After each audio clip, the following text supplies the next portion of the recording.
ধ্বংস নয়, প্রতিশোধ নয়, প্রতিহিংসা নয়, ভালোবাসা, শান্তি ও জ্ঞান ভিত্তিক সমাজ গড়ে তুলি। ৭ আগস্ট ২০২৪ ফ্যাসিবাদ থেকে মুক্তির দ্বিতীয় দিন। দেশে কার্যত কোনো সরকার নেই। আইন শৃঙ্খলা পরিস্থিতি ভেঙে পড়েছে। ছিনতাই, লুটপাট আর ডাকাতিতে অস্থির জনজীবন। সামাজিক যোগাযোগ মাধ্যম গুজবে সয়লাভ, জনমনে চরম উৎকণ্ঠা। এমন দুর্যোগপূর্ণ মুহূর্তে জাতির উদ্দেশ্যে জরুরি ভাষণ দেন খালেদা জিয়া। এভারকেয়ার হাসপাতালের শয্যায় চিকিৎসাধীন অবস্থায় দেয়া সেই ভাষণ সেদিন দেশের মানুষকে নতুন করে সাহস ও প্রেরণা জুগিয়েছিল।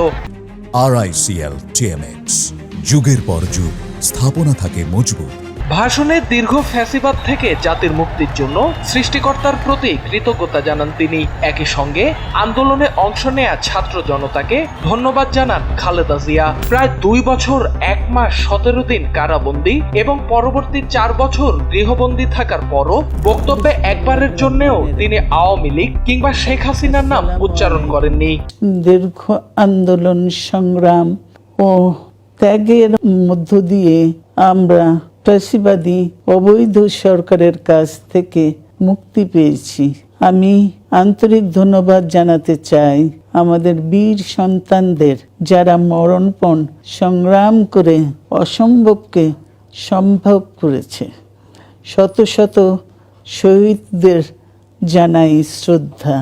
সেদিন ধ্বংস ও প্রতিহিংসার রাজনীতির বদলে ভালোবাসা, শান্তি ও জ্ঞান ভিত্তিক সমাজ গড়ে তোলার আহ্বান জানিয়েছিলেন খালেদা জিয়া।